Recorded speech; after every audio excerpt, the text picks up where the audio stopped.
예, 지금 박정화 목사님이 이승훈 선생님에 대한 그 중요한 내용들을 요약해서 한 12분 정도 말씀을 하셨는데, 저는 박정화 목사님하고 자주 만나는데 어떻게 저렇게 다양한 참 국내뿐만 아니라 세계적인, 또 기독교뿐만 아니라 뭐든 타종교든지 이렇게 다양한 그 내용을 어떻게 저렇게 잘 알까?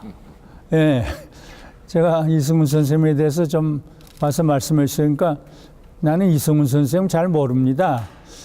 그래서 저보다 지금 더 많이 알아요. 또 3.1운동에 전문하시고, 또 최근에도 3.1운동 모임에, 다양한 모임에 다 앞장서서 지도하셨는데, 오늘 좀 귀중한 말씀을 했는데, 저는 그렇게 글을 보지 않고 그렇게 자세하게 얘기를 못해요.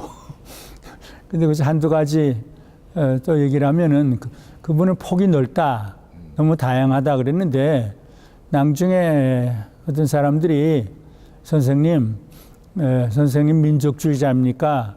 그랬더니 난 전에는 민족주의자였다. 근데 내가 하나님을 믿은 다음부터는 아니다. 하나님 이 세상의 모든 사람들을 다 사랑하신다. 난 편협한 민족주의자가 아니다.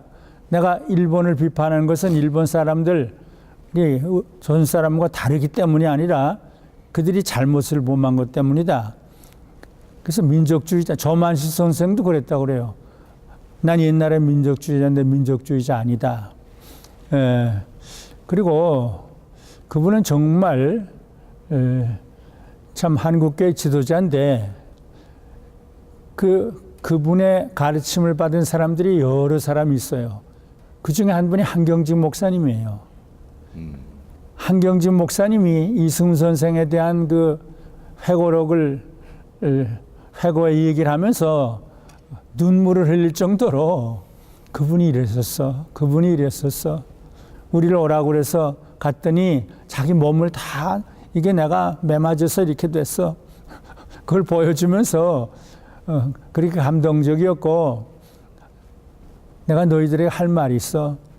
나는 그래서 조선을 사랑하다가 조선을 주고, 나는 조선을 사랑하다가 조선을 죽을 거야.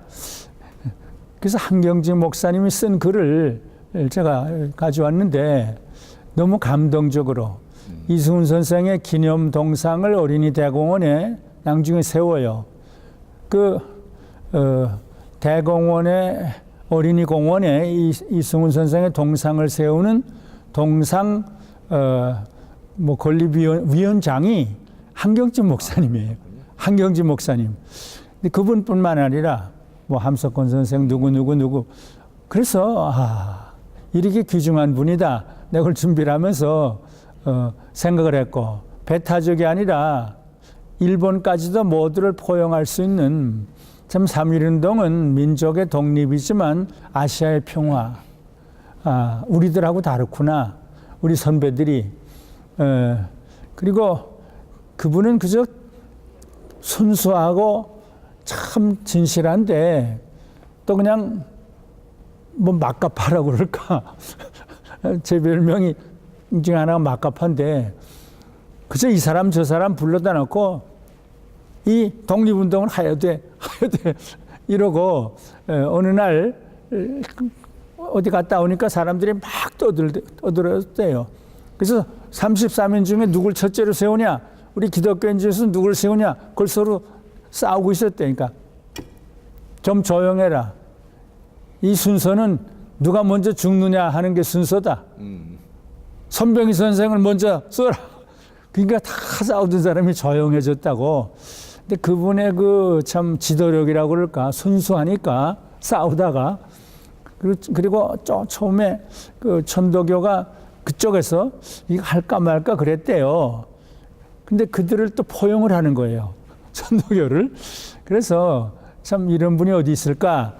내가 박 목사님 따라서 글을 안 보고 했는데, 내가 몇 가지로 이걸 보면서 오산 학교를 세운 참 교육의 지도자였다. 그리고 주기철, 한경직, 함석헌 이런 분들을 일으켜 세운 정말 지도자였다. 보통 지도자가 아니라 한경직 목사님 그분을 생각하면서 울 정도로 그런 분이었다. 그래서 이승훈 선생은 첫째 오산학교를 세운 교육가였다. 예. 근데 그는 태어나면서부터 가난, 고난을 몸에 지녀요. 엄마가 빨리 죽어요. 할머니도 빨리 죽어요. 아빠도 빨리 죽어요. 그래서 고난과 가난. 그래서 나도 사실은 어릴 때부터 부모 잃고 그런데 이분도 이랬구나. 가난과 고난을 짊어진 낭중에는 예수님의 가난과 고난을 짊어지셨다. 그래서 그걸 몸에 지니고 십자가 그러면서 일본 사람들은 잡혀가서 막 매를 맞아도 내가 고난을 이길 수 있던 것은 예수님의 십자가 때문이야. 나도 어릴 때부터 고난을 당했어. 예수님은 나 때문에 고난을. 그래서 그 동료들이 그랬대. 어떻게 그걸 이겼습니까? 십자가 때문이야. 예수님 고난 때문이야. 그래서 고난을 그렇게 당했는데, 근데 이분은 또 듣기를 좋아해요. 막 나라가 어렵고 이런데 어느 날 평양에서 안창호 선생이 강연을 해요. 도산 안창호 선생의 강연을 듣게 되는데 그때 너무 충격을 받아요. 도산 안창호 선생이 일본이 우리나라를 삼켜 먹으려고 하고 있는데 온 국민은 정신을 차리고 썩어 빠진 구습을 벗어버리고 한 마음 한 뜻으로 뭉쳐서 나라를 지켜야 합니다. 거기에 충격을 받는 거예요. 그래서 애국심을 지니게 돼요. 그런데 이렇게 가난하게 사는데 그저 또 열심히 이렇게 또 일을 해요. 그저 남이 시키지 않아도 열심히 일하는데 평양에 가서 일을 하는데 지금 말하면 한 100억이라고 그래요. 100억 정도의 돈을 벌었대요. 큰 부자가 됐대요. 그러나 가난할 때는 가난해서 줄어들지도 않고 부자가 돼서 부자라고 내세우지도 않고 가난할 때는 가난할 때, 부자 때는 부자 때. 그래서 그 사재를 다 털어서 오산학교를 세우고 나라를 돕고 그런 분인데 또 한 번은 또 마음이 아프고 이거 어떻게 해야 되나 그런데 지나가다가 산정현 교회를 들어갔대요.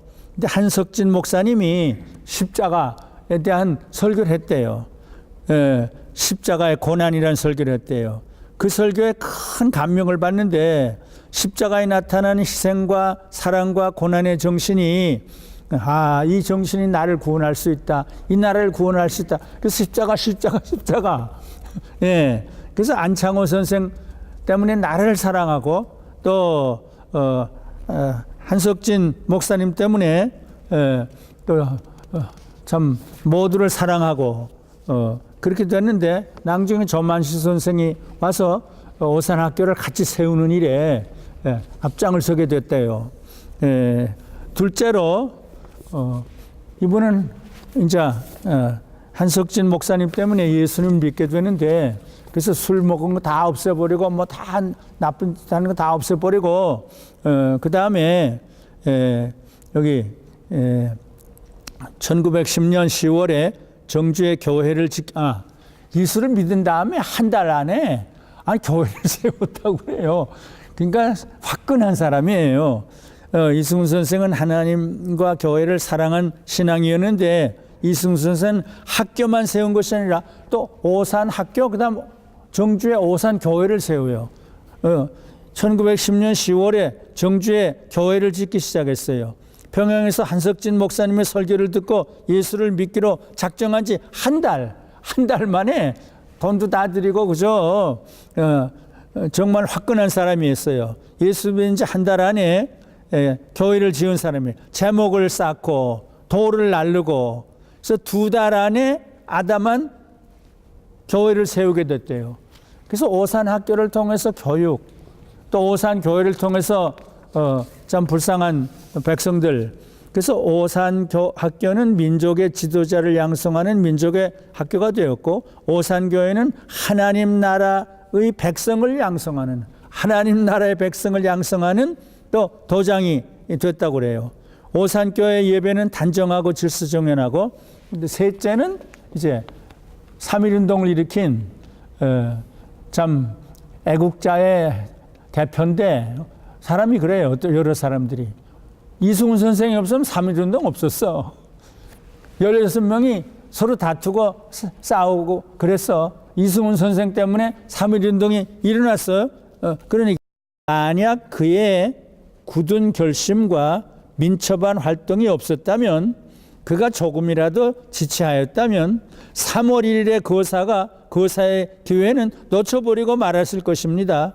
이승훈은 독립운동의 거사를 위하여 질풍 몰아치듯 서울에서 선천으로, 선천에서 평양으로, 평양에서 서울로 뛰어다녔습니다. 서울에서는 함태영, 박희도, 이갑성 등을 만나 동지로 포섭하였고 했습니다. 그리고 만약 천도교에서 주저한다면 기독교 단독으로라도 행동할 계획을 세웠지만, 그러면서도 그는 최린과 연락을 긴밀히 취하면서 천도교의 의견을 잘 조절하여 민족의 총의를 묶는데 훌륭히 성공했습니다. 이승훈 선생이 없었다면 이런 3.1운동이 없었을 것입니다. 근데 아까 얘기한 대로 하루는 나갔다 들어오니까 막 16명 기독교인들이 서로 다퉜대요. 우리가 누구를 먼저 할까? 근데 이건 죽는 게 순서다. 누구지? 선병이를 앞장 세워라. 그때는 전부 조용해가지고 그분을 앞장 세웠대요. 근데 3.1운동 후에도 계속 일본 경찰에 붙잡혀가서 매를 맞고 그랬어요. 온갖 고초를 다 당했어요. 그런 날마다 아침과, 근데 기도를, 예수를 믿은 다음에도 나라 사랑도 철저하고 신앙도 철저하고 아침 저녁에 무릎을 꿇고 단정하게 소리를 지르며 기도하는데, 그 영적인 체험을 한 거, 예수님의 환상이 나타나고 그래서 그거는 지금 좀 성략을 하는데, 이렇게 기도를 했대요. 통성으로 기도를 했대요. 오 은혜로우신 하나님이시여, 당신은 항상 이런 어려운 고난을 통하여 우리의 잘못을 깨우쳐 주시고 더 크고 더 훌륭한 일을 할 수 있도록 연단해 주시는 분이심을 압니다. 오 하나님이시여, 이 고난과 시험을 잘 이기게 하여 주시옵소서. 주님의 은혜로 저를 지켜주시옵소서. 제 마음이 약해지지 않게 해 주시옵소서. 담대함과 강건함을 주시옵소서. 그리고 옥중에서 구약 성경을 20번을 읽었대요. 그는 기도로 모든 고난을 이기고 1922년 7월 감옥에서 풀려났어요. 오산으로 달려가서 불타버린 오산학교를 다시 재건했어요. 이제 말씀을 마무리를 하는데, 이승훈 선생은 학교와 하나님과 민족을 사랑하는 것, 학교를 사랑하고 하나님을 사랑하고 민족을 사랑해서 자기 몸을 다 제물로 드리는 거예요. 1930년 5월 7일 61세를 일기로 세상을 떠났어요. 오산학교에서 그의 장례를 사회장으로 성대하게 치렀어요. 그리고 세상을 떠난 지 후에 1974년 10월 3일 서울 어린이 대공 남쪽 폭포 옆에 그의 동상이 세워졌는데, 그의 나라 사랑, 민족 사랑을 기리기 위해서 세워졌어요. 동상 건립위원장은 오산학교 출신인 한경직 목사님이었어요. 한 사람의 삶이 참 민족을 살릴 수 있구나. 한 사람의 삶이 수많은 사람들을 이렇게 세울 수 있구나. 이런 생각을 가지는데, 이제 다시 한번 한경직 목사님이 이승훈 선생을 기리면서 이런 글을 썼어요. 그때 남강 선생이 우리 어린 학생들에게 주는 감화는 무엇라고 말할 수가 없었습니다. 한경진 목사님 얘기해요. 정말 큰 것이었습니다. 자기 사재를 다 털어서 학교를 세우고 자기 집은 남천에 조그만 남천에 있는데 매일 학교에 나오시고 한 60이나 되었을 것입니다. 근데 사실 그때 남강 이승훈 55세였대요. 우리가 4학년인가 되었을 때예요. 어느 날 저녁에 졸업반 학생들 대선명을 불렀어요. 그 가니까 선생이 자리에 누워 있었어요. 우리가 가니까 겨우 일어나서 하시는 말씀이 내가 전에 끌려가서 일본 사람들에게 너무 매를 많이 맞아서 언제나 1년이 되면 그 맞은 자리가 아파. 오늘이 바로 그날이야. 그래서 아프다는 이야기를 하면서 매 맞은 그 푸릇푸릇한 자리를 보여주었어요. 그때 3.1운동 일어나기 전인데 그 선생의 말씀 잊지 못하는 건 이런 말을 해요. 지금은 일본 사람들이 모든 세력을 다 가지고 모든 걸 다 주장하니까 일이 마음대로 되지 않아. 그렇게 되니까 애국지사라는 사람들의 마음도 점점 변해. 다만 너희들은 분명히 알아. 다른 사람은 어떻게 하든지 나 이승훈은 조선 사람으로 살다가 조선 사람으로 죽는 것이야. 이때 안경진 목사님 목이 메어서 울으셨어요. 그런 이야기를 듣고 그 후에 가만히 생각해 보니 그 노인이 그 이야기 하시려고 우리를 청했단 말이야. 특별히 그날 저녁에 그러니까 이제 그런 이야기는 도저히 잊을 수가 없단 말이야. 그때 오산학교는 기독교 학교라서 채플 시간이면 남강 선생과 고당 선생이 보아주셨단 말이야. 그때 남강이 나이를 잡수셨어도 말씀하실 때는 그저 불을 뿜어냈어요. 그 정신이 살았거든. 그래서 우리 남강 선생은 내가 잊을 수 없는 선생님이에요. 참 귀한 분이라고 생각을 해요. 네, 이것으로 마무리하면 너무 길게 얘기를 했어요. 네.